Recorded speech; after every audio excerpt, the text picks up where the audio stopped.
새 언약의 일꾼. 사도 바울은 이 고린도서를 통해서 1장에서도 우리가 상고한 것처럼 바울이 저 예수 그리스도께서 임명한 정식 사도가 아니다 라고 하는 거짓 선지자, 거짓 사도들의 비방 때문에 자신의 사도권에 대한 그 변호를 1장부터 여러 장에 걸쳐서 설명하고 있습니다. 이 3장에서도 사도 바울이 자기의 사도된 것과 사도로서 어떤 일을 했고 그리고 사도가 어떤 유익을 교회에 주는지에 대해서 여기 기록하고 있습니다. 바로 바울은 고린도 교인들이 자기가 보낸 편지를 통해서 자신들의 신앙을 각성하고 더욱 경고케 만들고 반면에 거짓 사도들의 주장과 그 미혹을 따라가지 않도록 편지를 통해서 권면하고 있습니다. 그래서 오늘 본문에서는 특별히 새 언약의 일꾼이 된 바울 자신, 이 사도직에 대해서 새 언약의 일꾼은 무슨 일을 하는 사람인지, 그래서 오늘 지금 우리가 읽은 대로 1절로 9절을 보면은 천거서가 필요 없다.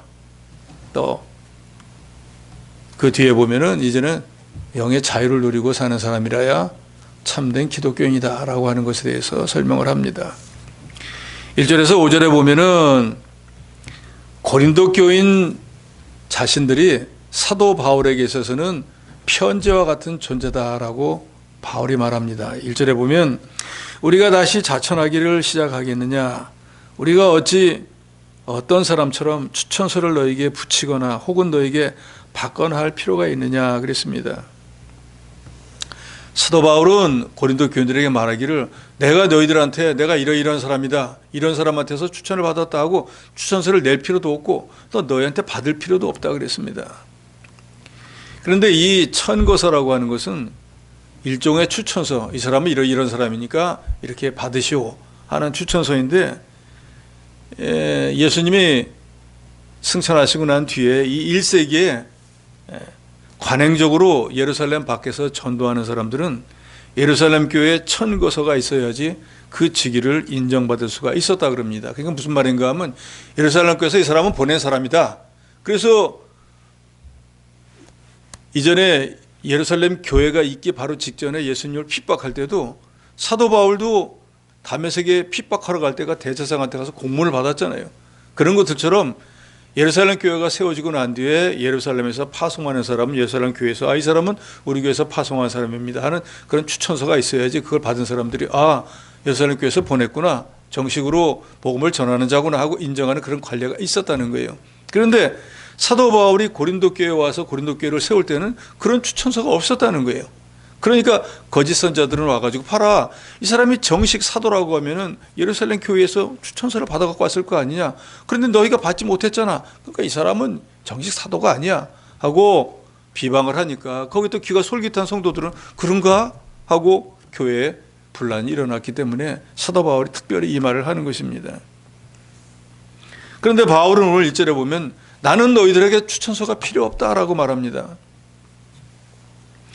그 말은 사도 바울은 자기는 복음을 전할 때 있어서 누구에게든지 속에서, 즉 추천서가 필요 없다 그런 것이 아니라 내가 복음을 전해가지고 교회를 세우고 가르쳤던 것이 바로 고린도 교인이고, 너희가 내가 어떻게 여기 와서 복음을 전했고 내게 어떤 하나님이 내가 말씀을 가르쳤는지를 너희가 다 아는 증인이니까 너희 자신이 추천서이기 때문에 나는 너에게 추천서를 낼 필요가 없다 그 말이에요.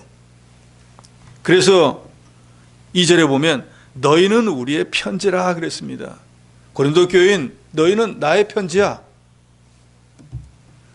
고린도 교인들이 사도 바울의 사도직을 증거하고 증명하는 추천서와 같다 그 말입니다. 다른 사람 몰라도 고린도 교인들은 알잖아요. 누가 이 고린도 교회를 세웠는지, 그 교인들을 누가 가르쳤는지 다 알고 있다 그 말이에요. 그러니까 너희가 우리의 편지다. 편지라는 건 뭡니까? 편지가 오면은 뜯어서 보잖아요. 그러니까 너희가 우리의 편지라는 건 내가 내 사정을 다 알지 않느냐. 그래서 공동번역은 2절을 이렇게 번역을 했습니다. 여러분 자신들이 바로 우리 마음에 새겨져 있는 소개장이 아닙니까? 그것은 누구에게나 다 통하고 누구든지 읽을 수 있는 소개장입니다. 그러니까 그 말은 이 교회가 어떻게 세워졌고 너희가 누구에게 가르침을 받았는지 너희 자신들이 다 잘 알지 않느냐. 그럼 내가 굳이 내가 예루살렘 교회에서 이런 사도로 이렇게 너희 교회를 위해서 파송된 사람이라고 할 필요가 없이 너희 자신들이 나를 다른 사람에게 그렇게 소개할 추천서가 되고 너희가 우리의 편지다 라고 사도 바울은 말하고 있습니다. 우리가 잘 알듯이 사도 바울이 고린도에서 1년 6개월 동안이나 머물면서 복음을 전해서 고린도 교회가 세워졌습니다. 그래서 다른 교인들은 모른다고 할지라도 고린도 교인들은 바울의 인격, 바울이 무엇을 가르쳤으며 바울이 어떻게 충성되게 그 교회를 위해서 힘썼는지를 다 알고 있기 때문에 이미 다 아는 사실인데 그 추천서가 뭐에 필요하겠느냐 그 말입니다. 그런데 바울을 대적하고 비방하는 사람들은 종이에 쓴 그 천거서를 어디서 하나 얻어갖고 왔고 봐라 내가 정식으로 이거 얻어온 사람이고 저 사람은 그게 없지 않느냐고 그 추천서만 가지고 자기가 옳다고 주장하고 있는 사람들이 분란을 일으키고 있었다 그 말입니다. 그런데 그 사람들은 영혼은 구원하지 못하고 교회 분열만 일으키고 있었어요. 바울은요 추천서가 없어도 교회를 세우고 그 성도들의 영혼을 살려나가는 일을 해요. 고린도 교회는 바울이 전도해서 세웠고 바울의 가르침을 받아서 교인들이 하나님의 사람으로 만들어진 그 사실 자체가 바울이 하나님의 종이고 참 사도이고 하나님의 종인 증거가 되고 편지가 되고 추천서가 되는 것입니다. 그래서 바울과 바울의 동역자들이 전한 복음을 고린도 교인들이 받아가지고 열매가 맺히고 교회가 성장했으니까 그것이 바로 그 사람들 마음의 편지를 쓴 거와 같고 그렇잖아요. 편지를 썼으니까 편지를 보고 아 이렇게 하라는구나 하고 그 편지들은 만들어졌다 그 말이에요.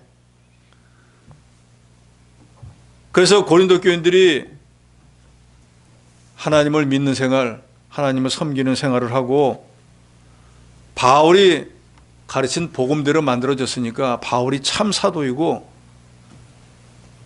또 바로 편지를 보낸 그 사람과도 같다 그 말입니다. 고린도에서 바울의 전도 사역은 종이에다 쓸 필요가 없이 그들 고린도 교인들 마음속에 다 생생하게 다 기록이 돼 있어요. 그 말은 뭔가 하면 사도 바울이 고린도 교회에 와서 무엇을 어떻게 하는지를 고린도 교인들이 너무나 잘 알고 있다 그 말입니다. 그리스도의 편지라 하는 말은 그 편지를 보낸 분이 즉 쓴 분이 그리스도라는 뜻입니다. 고린도 교인들은 바울로 말미암아 나타난 그리스도의 편지가 됩니다. 편지는 받는 사람들에게 읽혀지는 것이니까 바울의 전도를 받아가지고 고린도 교회가 세워지고 고린도 교인들이 신앙생활을 하고 있는 그것이 곧 그리스도의 편지인 증거다 그 말입니다. 그래서 그리스도의 한기를 드러내는 것은 그리스도의 인격적인 면이나 그리스도의 편지 역할을 하는 그 향기를 가지고 언행 심사가 나타나는 것을 의미합니다. 즉 변화된 새 사람으로 빛과 소금의 역할을 하는 것이 그리스도의 편지 역할, 그리스도의 향기 역할을 바로 하는 것입니다. 고린도 교인들이 바울의 편지이고 그리스도의 편지인 것은 바울이 가르쳐준 복음을 듣고 깨닫고 그 진리의 말씀대로 자기를 만들어 나가고 있기 때문이. 그래서 바울은 말합니다. 3절에 너희는 우리로 말미암아 나타난 그리스도의 편지니 이는 먹으로 쓴 것이 아니요 오직 살아계신 하나님의 영으로 쓴 것이며 또 돌판에 쓴 것이 아니요 오직 육의 마음에 쓴 것이라. 자기 그 추천서를 자랑하는 사람은 종이 쪼가리에 먹으로 쓴 그걸 갖고 와가지고 성도를 살리지는 못하고 그걸 가지고 교회를 지배하려고 하고 교인들을 지배하려고 하고 그런 데만 마음을 쓰는데 사도 바울은 그리스도의 편지로 고린도 교인들의 영혼을 살려내고 그 사람들의 영혼이 자라나는 일에 마음을 썼습니다. 그래서 먹으로 쓴 것은 얼마 있으면 낡아져서 없어져 버리지만 고린도 교인들에게 마치 그리스도의 편지로 성령의 감동으로 깨닫게 한 그것은 영원히 없어지지 아니하고 그것은 종이에 쓴 것이 아니고 마음의 신비에다가 쓴 것과 같다 그 말입니다. 그래서 그리스도의 편지는 모세의 십계명처럼 돌 비석에다 쓴 것이 아니라 우리 마음속에다가 쓴 것이라 그 말이에요. 그것은 성령께서 그런 추천서를 바울의 마음에도 쓰게 하시고 고린도 교인들의 마음에도 쓰게 해서 우리 성도가 세상에 대해서 그리스도의 편지 역할을 할 수 있도록 했습니다. 우리가 믿기 전에는 죄 중에 살면서 하나님을 대적하고 죄 짓는 생활을 했기 때문에 그 죄값으로 지옥에 갈 수밖에 없었지만, 예수를 그리스도로 믿고 구원을 얻고 난 뒤에는 이제는 새 사람이 되었어요. 그러니까 새 사람이 되어서 의와 진리의 거룩함을 입은 새 사람으로 날마다 변화되어 나가기 때문에, 그런 것이 바로 그리스도의 성품을 드러내는 것이고, 그것이 바로 그리스도의 편지 역할을 바로 하는 것입니다. 그러니까 우리 성도는 날마다 새 사람을 입어 나가야 됩니다. 우리 성도가 하나님의 형상을 닮아 나가도록 힘쓰는 그것이 우리 신앙생활의 최종적인 목표예요. 우리 신앙인들의 최종 목표는 성화예요. 성화는 뭡니까? 예수님처럼 만들어진다, 그 말이에요. 그런데 이 땅에서는 그 성화가 완성이 되지 못하고 우리가 이 세상을 떠나 하나님 앞에 가면 그때 이제 성화가 되는 거예요. 그런데 이 땅에 있을 동안에 예수님을 닮아 나가도록 힘써야 된다, 그런 말이에요. 그리고 이것은 힘써야만 되지, 교회 시계추처럼 왔다 갔다만 한다고 해서 되어지는 일이 절대로 아닙니다. 우리가 잘 알듯이 우리가 다 누구든지 믿음이 자라나기를 소망합니다. 세월이 가면 그만큼 그 믿음의 분량이 깊어지기를, 다 넓어지기를 원합니다. 그런데 원하기는 하지만 실제로 그렇게 되는 사람은 많지 않아요. 그건 왜 그렇습니까? 우리가 믿음이 자라나려면 성경에 나와 있죠. 믿음은 어떻게 자라난다고 합니까? 그리스도의 말씀을 들어야 된다고 그랬다. 그런데 그리스도의 말씀을 듣는 것에만 그치면 절반밖에 안 되는 거예요. 그리스도의 말씀을 듣고 행하는 자가 되어야 되는데, 누구라고 할 것도 없이 듣는 거는 쉽지만 행하는 건 어렵습니다. 그러니까 듣고 머리는 큰데 행하지를 않는 거예요. 그러니까 믿음이 절반밖에 안 되고, 야고보서에서는 그 절반이라고도 안 하잖아요. 아예 죽은 믿음이라고. 행동하지 않는 믿음은 죽은 믿음이다.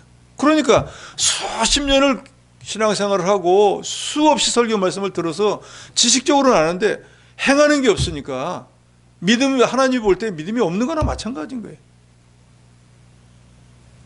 그러니까 이제는 저도 여러분도 행하는 믿음이 돼야 돼요. 그리스도의 향기다, 그리스도의 편지다. 편지라는 건 뭘 알려주는 거잖아요.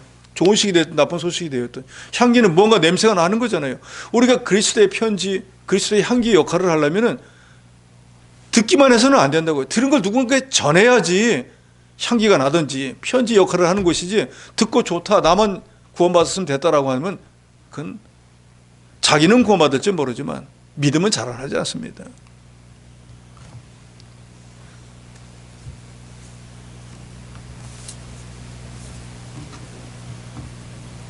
사절에 우리가 그리스도로 말미암아 하나님을 향하여 이 같은 확신이 있으니, 무슨 확신이 있는가? 5절에 우리가 무슨 일이든지 우리에게서 난 것 같이 스스로 만족할 것이 아니니 우리 만족은 오직 하나님으로부터 나느니라. 우리의 모든 만족은 하나님으로부터 나야 된다, 그 말이에요. 또 우리의 모든 것들은 하나님이 주신 것에 대해서 만족할 줄 알아야 됩니다. 그래서 성경은 우리에게 범사에 감사하라 그래요. 좋은 걸 주든지 나쁜 걸 주든지 형편이 좋든지 그렇지 않든지 늘 감사하는 삶을 살아야 돼요. 우리가 아무리 지금 형편이 어렵다고 해서 죽지 않았으면 그것만 해도 감사해야 되죠. 그렇지 않습니까? 사람 중에 제일 무섭고 두려워하는 게 뭐예요? 아이고 죽을 뻔했는잖아요. 그러면 살아있으면요, 죽지 않았으니까 그거 엄청난 복인 거예요. 그런데 우리가 그렇게 생각합니까? 뭐 병 좀 들어가고 다리도 아프고 무릎도 아프고 뭐 어디 어깨도 아프고 하면은 아이고 죽겠네 하지만, 정작 병원에 가서 진짜로 들어놓아서 못 나오는 사람 보면 나는 얼마나 복된 사람인지 몰라요. 얼마나 행복한지 몰라요. 그래서 여기 계신 여러분도 그렇지만 별로 내가 행복하다, 내가 감사하다 안 하지만 병원에 신방 가면 대부분 다 얘기합니다. 아이고 감사합니다. 나올 때 되면. 그 사람들은 나오고 싶어도 못 나오고 번호도 못 누르게 해놓고, 요양병원 가보면 그렇잖아요. 못 나오도록 번호키로 해놔가지고 번호키도 못 누르게 해놨어요. 가고 싶어도 마음대로 못 갑니다. 유혈아층들도 못 가요. 창살 없는 감옥이에요. 근데 우리는요, 그런데 살지 않고 있는 것만 해도 이게 얼마나 큰 복이냐, 그 말이에요. 저도 여러분들 거기 갇혀보세요. 못 나온다니까요. 이렇게 자유롭게 신앙생활하는 이 자체가, 지금 내 몸이 좀 아프고 어디가 뭐 좀 부족하고 뭐 여러 가지 형편이 안 좋다고 할지라도 그런 사람 생각해보면 지금 이게 얼마나 큰 복이냐, 그 말이에요. 그 우리가 범사에 감사한다는 거, 그런 걸 좀 생각해 봐야 됩니다. 더더욱이 우리는 육신이 다 아직까지는 저거 하고 건강해가지고 내 마음대로 내 뜻대로 다닐 수도 있고 이 모든 것을 허락한 게 하나님의 은혜.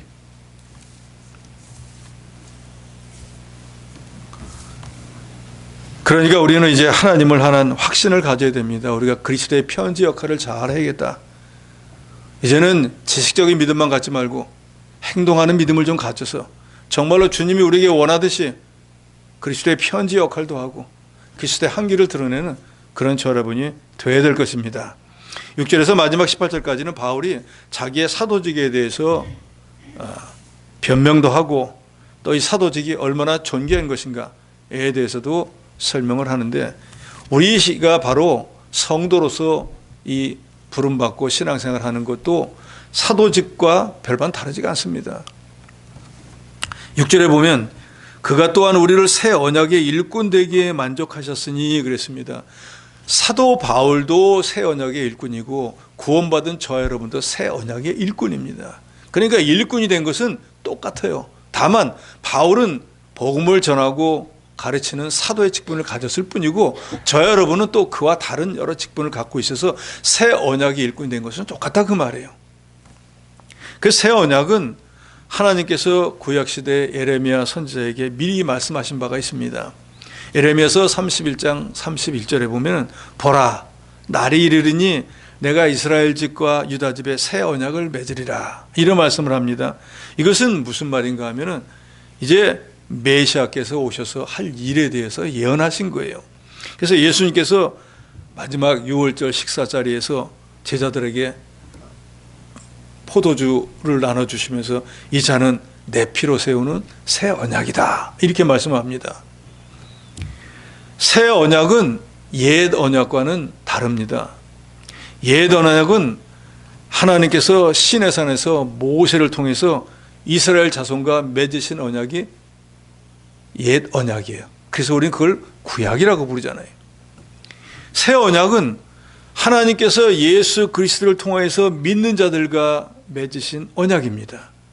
즉 예수 그리스도를 믿는 자와 맺은 언약이 새 언약. 그래서 우리는 그것을 신약이라고도 부릅니다.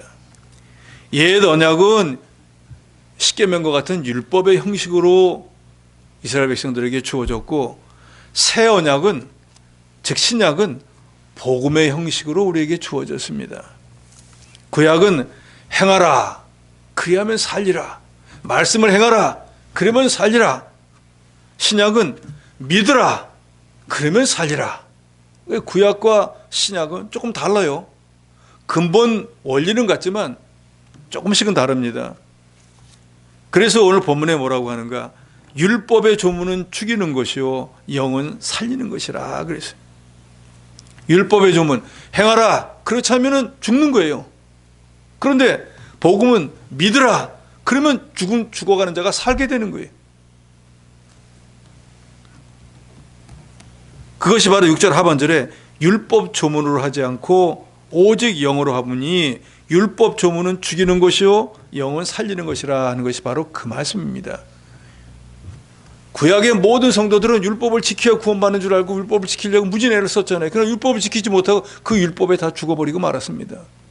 그러나 예수 그리스도께서는 우리에게 복음을 전하시면서 주 예수를 믿으라 그리하면 너와 내 집이 구원을 얻으리라. 죽어가는 자가 산다는 거예요. 지옥 가는 자가 생명으로 옮겨진다는 거예요. 복음은 바로 이거예요. 사망에서 생명으로 옮기게 해줍니다. 지옥에서 천국으로 옮기게 해주는 거예요. 그러니까 율법은 죽이는 것이지만 영은 살리는 것이. 옛 언약의 일꾼들은 모세, 선지자, 제사장들이었지만 예수 그리스도의 사도들은 새 언약의 일꾼이 되었습니다. 즉 복음을 전하는 일꾼이 되었다 그 말이에요. 그런데 이 새 언약의 일꾼은 사도만이 아니라 저 여러분도 다 복음을 전하는 일꾼입니다. 그러니까 우리가 다 새 언약의 일꾼. 새 언약은 복음이기 때문에 복음의 일꾼이 되었다 그 말이에요. 그런데 그 모든 것들도 자기 스스로 아니면 자기가 만들어서 하는 것이 아니라 전적으로 하나님의 은혜로 된 것이. 새 언약의 일꾼이 된 것은 율법 조문으로 된 것이 아니라 성령으로 된 것입니다. 그래서 이 새 언약의 일꾼이 된 것이 얼마나 영광된 것인가. 7절 같이 읽습니다. 시작. 돌에 써서 새긴 죽게 하는 율법 조문의 직분도 영광이 있어 이스라엘 자손들은 모세 얼굴이 없어질 영광 때문에도 그 얼굴을 주목하지 못하였거든. 8절 하물며 영의 직분은 더욱 영광이 있지 아니하겠느냐. 아멘. 율법의 직분은 잠시 영광되지만 복음의 직분은 더욱더욱 영광되다라고 말합니다. 복음의 직분은 복음을 전하는 직분입니다. 복음은 사람의 영혼을 살리는 사도의 직분이고 영을 살려내는 그리스도의 종들의 직분을 말합니다. 율법의 직분이 광채가 있었다라고 하는 것은 우리가 잘 알듯이 모세가 십계명을 받아가지고 내려올 때 눈꺼풀에 광채가 나서 백성들이 그걸 두려워서 못 보니까 수건으로 가리웠다고 해서 오늘 본문에도 나오지 않습니까? 모세 얼굴에 없어질 영광 때문에도 그 얼굴을 주목하지 못하였다 그랬습니다. 우리가 잘 알듯이 율법은 죄를 깨닫게 해서 그리스도에게로 인도하는 정죄의 직분이라고 할 수 있습니다. 그러니까 근본은 죄인으로 정해버리는 거예요. 왜? 법이라는 것을 어긴 사람은 죄인이 돼버리니까. 그러니까 율법은 정죄의 직분과 같은 거예요. 그런데 복음은 예수를 믿음으로 죄 사함을 받고 의롭다 하기 때문에 복음의 직분은 의의 직분인 거예요. 그래서 그걸 굳이 구분하면 율법이 정죄의 직분, 죄를 정해가지고 너는 죄인이야, 그러니까 너는 죽어야만 돼 라고 하는 정죄의 직분이라고 하면, 복음은 예수를 믿으면 너는 구원을 받아, 너와 내 집이 구원을 얻을 수 있어 하는 전혀 다른 의미를 가지고 있습니다. 그래서 정죄의 직분을 가지고 그 율법을 전파하던 모세도 그 율법을 전하는 모세 얼굴에도 광채가 나는데, 살리는 이 복음의 직분을 가진 우리는 얼마나 더 영광되겠느냐 그 말이에요.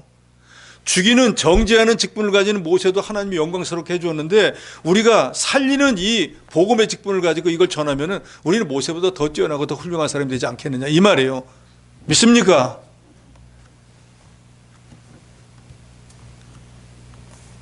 그래서 10절에 이 말을 하는 거예요. 영광되었던 것이 더 큰 영광으로 말미암아 이에 영광될 것이 없으니 하는 말이에요. 복음의 직분은 더 큰 영광의 직분이기 때문에 영원히 없어지지 않을 영광입니다. 그러니까 우리가 성도가 되고 난 뒤에 이 복음의 직분을 잘 감당해가지고 어떤 영혼을 살려냈다, 그런 거 하나님 앞에 가면 큰 상급이 되는 거예요. 한 영혼을 살려냈으니까. 우리가 늘 말하잖아요. 한 영혼이 천하보다 귀하다. 천하 하나를 구했으니까 하나님이 인정 안 해주겠어요? 그런데 그것을 엄청난 많은 숫자를 했다 그러면 하나님이 당연히 칭찬하고 상급을 주시겠죠. 그러니까 신약 시대에 우리 모든 성도들은 어찌 보면 모세보다도 더 큰, 더 영원한 영광 가운데 있는 것입니다. 그래서 이 영광된 직분을 처음에 사도가 받았고, 오늘날에는 교역자 그리고 복음을 전하는 사람은 누구든지 이 영광의 직분을 받은 것입니다. 그리고 바로 이 복음을 전하는 직분은 세상의 어떤 것보다도 영광된 것이라는 것을 바울은 11절에 말합니다. 없어질 것도 영광으로 말면서 즉 길이 있을 것은 더욱 영광 가운데 있다. 이 길이 있다는 건 다니는 길을 말하는 게 아니라 오래오래 하는 그런 뜻으로 길이 영광이 된다 그 말이죠. 즉 하나님 앞에 갔을 때도 영광이 된다라는 말입니다. 12절에 우리가 이 같은 소망이 있으므로 담대히 말하노니 우리는 모세가 이스라엘 자손들에게 장차 없어질 것의 결국을 주목하지 못하게 하라고 수건을 그 얼굴에 쓴 것 같이 아니하노라 하겠습니다. 이 말은 모세가 수건으로 얼굴을 가린 이유는 율법의 권위를 이스라엘 백성들에게 세우기 위해서였습니다. 그래서 모세가 시내산에 올라갔다가 십계명을 받아가지고 내려오니까 그 얼굴에 광채가 나서 그 말을 마칠 때 하나님의 영광이 사라질까 봐 자기가 수건으로 가리웠어요. 그것은 율법이 장차 없어질 것이고 장차 나타날 참된 실체인 그리스도의 은혜를 예표하는 것에 불과하다는 것을 나타내는데, 거기서 말하는 수건은 유대인의 영적 무지와 오해, 그리고 그리스도를 거부하는 불신앙, 엄격한 율법주의자, 편견 등을 상징합니다. 쉽게 말하면은 예수 그리스도가 오셨잖아요. 예수님이 유대인으로 오셨잖아요. 그런데 유대인들은 예수님을 안 믿는 거예요. 지금도 안 믿어요. 왜? 아직도 메시아가 안 왔다고 믿거든요. 그 사람들은 왜 예수를 안 믿는가? 아니, 자기들과 똑같은 유대인이면서 자기들이 아는 바로는 누구의 아들이에요? 목수. 뻔히 아는 그 목수의 아들이 어떻게 하나님의 아들이 될 수 있느냐 하고 인간적인 생각을 가지고 절대 안 믿는 거예요. 지금까지도 안 믿고 있는 거예요.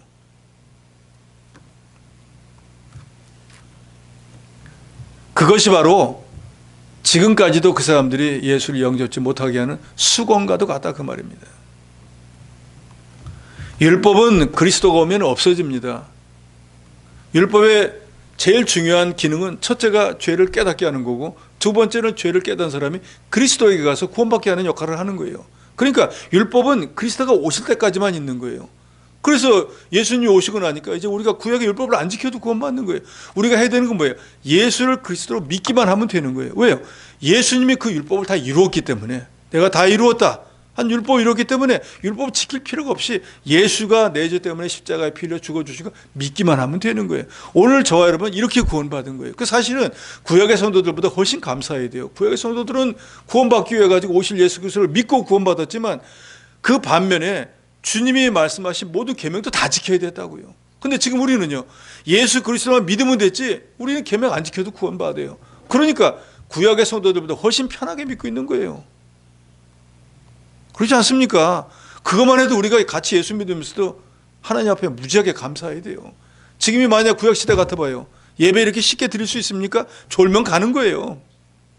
거짓말 아니라니까요. 제사장이 오늘 요새 우리가 출애굽기 새벽에 공부하잖아요. 제사장이 들어가가지고 불 하나 잘못 드린 거 드리고 하나님이 정한 방법대로 제사 안 지내면 그냥 즉사예요. 거기서 못 나와요. 우리도 마찬가지예요. 나오지 않습니까? 거기에 보면 부모를 공경하라 했는데 그 다음에 부모를 공경하지 않는 자들에서 나와요. 저주하는 자 죽여라. 그러죠?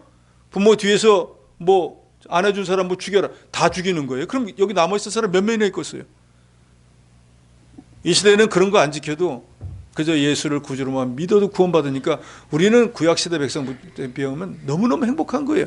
물론 구약시대 백성들도 율법을 지켜서 구원받으려고 하는 게 아니라 유대인들은 그렇게 하려고 했지만 정말로 구원받은 신앙의 선진들은 오실 예수 그리스도를 믿고 구원받았지만 그 반면에 율법도 또 지켜야 됐다 그 말이에요. 왜? 하나님 말씀이니까요. 우리는 그렇기 때문에 그게 너무 감사해서 율법으로 지키라고 하지 않는 것도 우리가 깨닫고 난 데는 지키는 거예요. 십계명 여기 다 지키시잖아요. 왜요? 하나님 말씀이니까요. 613가지 다 못 지킨다고 하지만 하나님 말씀이니까 다 지키려고 애써야 돼요. 왜요? 한마디도 하나님 말씀은 뺄 게 없으니까. 하나님의 말씀은 사냐 죽느냐를 가르는 거예요. 지키는 자는 사는 거고 안 지키면 죽는 거예요. 신약시대는요, 안 지켜도 살아요. 그러지만 하나님 앞에서는 안 지키면 영적 사망을 당하는 줄 알아야 돼요.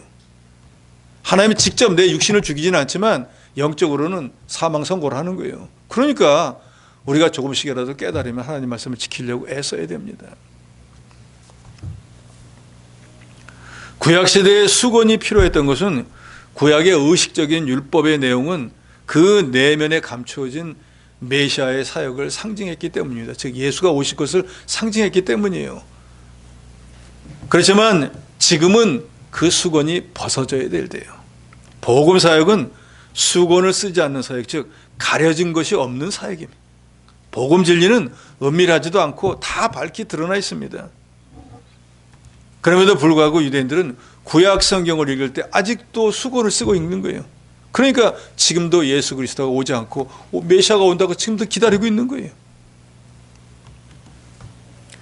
이 수건은 메시아에 대한 구약의 상징들에 대한 무지, 거기서 비롯된 잘못된 율법주의 사상을 가리키고 있습니다. 그러니까 그 수건은 그리스도 안에 있으면은 필요가 없어져요. 14절에 말합니다.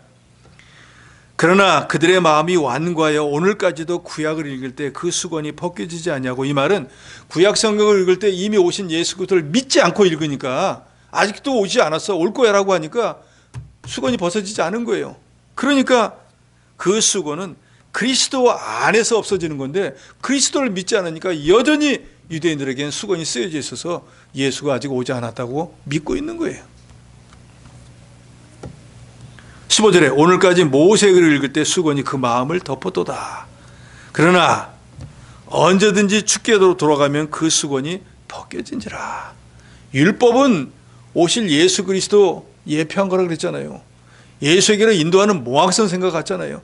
선생이 왔는데 아직도 그 선생이 안 왔다고 믿는 그런 수건을 쓰고 있는 이스라엘 사람들을 불쌍하잖아요. 그러니까 주님 안에 가면은 모든 그 구약에 우리를 얽어매었던 것들이 다 벗어지게 되어 있습니다. 그래서 저와 여러분이 그리스도 안에 와 있기 때문에 우리는 주님의 은혜로 구약의 성도들 같이 이 얽매이지 않고 율법에 얽매이지 않고 우리는 자유한 삶을 살면서 주의 은혜를 깨닫고 감사함으로 믿음으로 살 수 있는 귀한 존재가 되었어요. 언제든지 주께로 돌아가면 수건이 벗겨진다 그랬습니다. 누구든지 그리스도 안에서 수건이 벗어져야지, 구약에 얽매였던 그것들이 사라져야지 참된 진리를 깨달을 수 있고 영적 생명의 길을 걸어갈 수 있는 것입니다. 그래서 바울은 16절로 18절에 이렇게 말합니다. 우리 모든 성도는 성령 안에서 자유를 누려야 된다는 거예요. 이게 예수 믿는 사람들에게 참된 복입니다. 17절을 다 같이 읽습니다. 17절입니다. 시작. 주는 영이시니 주의 영이 계신 곳에는 자유가 있느니라. 아멘. 주의 영이 계신 곳에는 자유가 있느니라. 주 안에 있는 나에게 딴 것이 있으랴. 율법의 속박으로부터 벗어나 참된 자유와 평안을 얻는 길은 오직 주 되시는 예수 그리스도께로 오는 것입니다. 예수님이 말씀하시합니까? 수고하고 무거운 짐진 자들아 다 내게로 오라. 내가 너희를 쉬게 하리라. 주 안에 가면 쉼이 있다는 거예요. 쉬는 게 뭐예요? 쉼이라는 게 사람이 막 어디 쫓기다가 아유 이제 좌우를 돌아보니까 해할 사람이 없는 것 같은가 쉬고 아이고 살만하다 한숨 쉬. 그게 쉼인 거예요. 안도하는 거 그게 쉼이라 그 말이에요. 수고하고 무거운 짐을 지고 가느라고 이 세상에서 쉴 새가 없잖아요. 그런데 주께서는 우리 형편을 하시고 다 오라는 거예요. 그런 사람은 오면은 모든 나를 쉬지 못하게 하는 것들을 주님이 다 막아주고 나를 쉼을 준다는 거예요. 그래서 우리에게 그 쉼을 주기 위해서 주일을 성수하라는 거예요. 주일날 와가지고 교회 봉사라는 게 아니고 주일날 와서 영혼이 좀 쉼을 얻으라는 거예요. 육신도 쉼을 얻으라는 거예요. 결국 주일을 성수하라는 건 우리에게 유익하기 때문에 하라는 거예요. 주님이 그거 가지고 주님은 좋아할 이유가 하나도 없어요.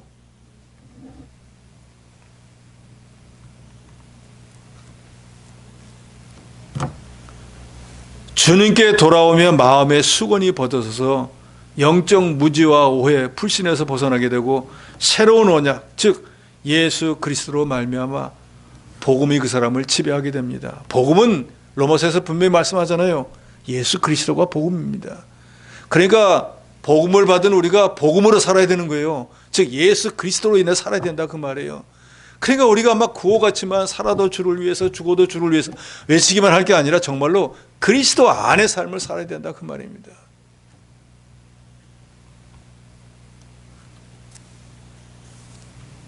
요한복음 8장 32절에 예수님은 이렇게 말씀합니다. 진리를 알지니 진리가 너희를 자유케 하리라. 그러면 진리는 뭘까요? 요한복음에 나오는 진리는 뭘 말할까요? 요한복음에서 말씀하는 진리는 결국 파고 들어가 보면 끝은 예수 그리스도예요. 그러니까 그 말을 다시 진리라고 하는 말을 그 본체를 가지고 해석하면 뭐가 됩니까? 예수 그리스도를 알지니 예수 그리스도가 너희를 자유케 하리라 하는 말과 똑같습니다. 즉 예수 안의 삶을 사세요. 그러면 예수가 여러분을 평안하게 해주십니다. 예수가 여러분에게 힘을 주십니다. 여러분의 병을 낫게 해줍니다. 여러분의 모든 환경을 바꿔줍니다 하는 말과 똑같은 거예요. 깨달은 진리는 우리에게 자유함을 줍니다. 그러니까 깨달은 것이 많은 사람은 자유를 많이 누리는 사람이에요. 즉 믿음이 깊다, 믿음이 높다, 그런 사람은 깨달은 게 많잖아요. 그러니까 자유하는 게 많으니까 그렇지 못한 사람보다 훨씬 복되죠. 한 가지 자유로운 사람과 10가지 자유로운 사람, 어떤 사람이 행복할까요? 최소한도 10가지 깨달은 사람은 10가지는 행복할 거 아니에요. 한 가지 깨달은 사람은 하나밖에 안 되잖아요. 그러니까 9가지가 불만족이겠죠. 그러니까 저도 여러분도 진리의 말씀을 많이 알아야 되는 이유가 바로 여기에 있고, 진리의 말씀을 많이 알고 행할 때 우리가 영의 자유, 육신의 자유를 누리게 된다니까요. 그래서 진리를 알지니 진리가 너희를 자유케 하는 말을 여기저기 써붙이지 않습니까?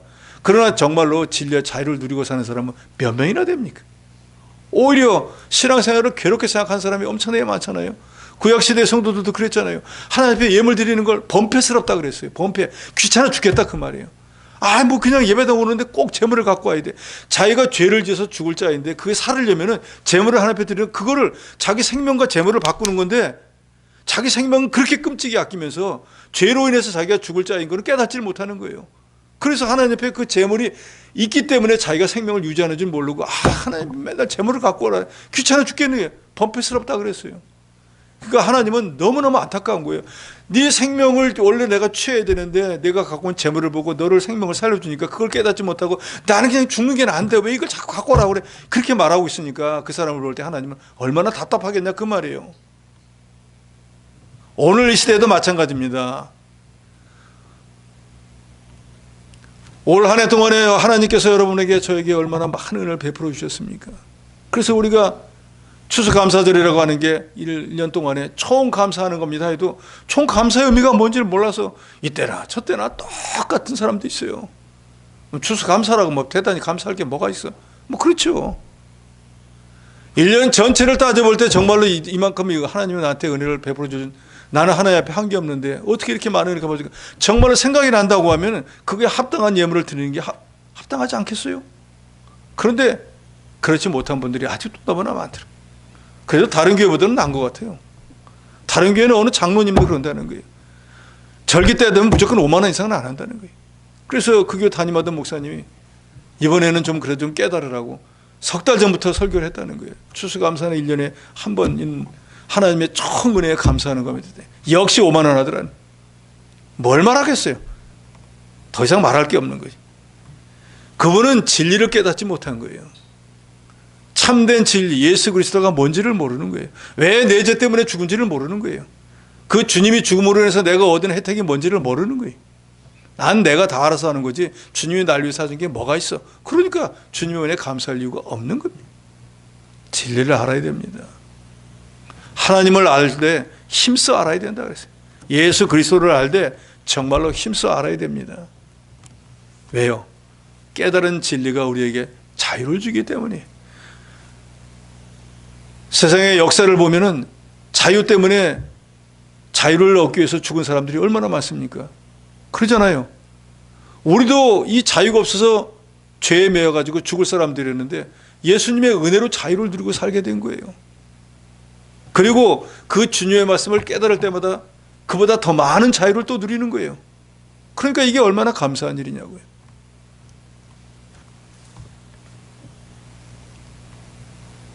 제자들은 하나님의 나라가 금방 임할 줄 알고 주여 어느 때 하나님의 나라가 임합니까?